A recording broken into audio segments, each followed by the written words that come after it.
So guys, this is for GBPUSD. So we clearly can see this clearly is still a downtrend move. I mean, take a look at this massive sell. But when you go to the lower time frame, you see that there's something happening. Right? It looks like GBPUSD wants to drop. I mean, if you take a look at this lower lows, lower highs, lower lows, lower highs, lower lows, which have not broken these lows, probably we should see it come to break these lows. Today is Friday. I think we should be able to break these lows or come to tap it today's Friday, or by next week we should see GBP USD either to come to take these lows and break it.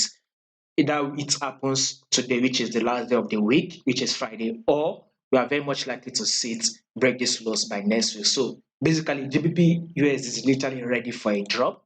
It's either it comes to this level and give us like a double top here before it drops and give us a new lower lows, or we are very much likely to start getting these lows. So very soon, watch out.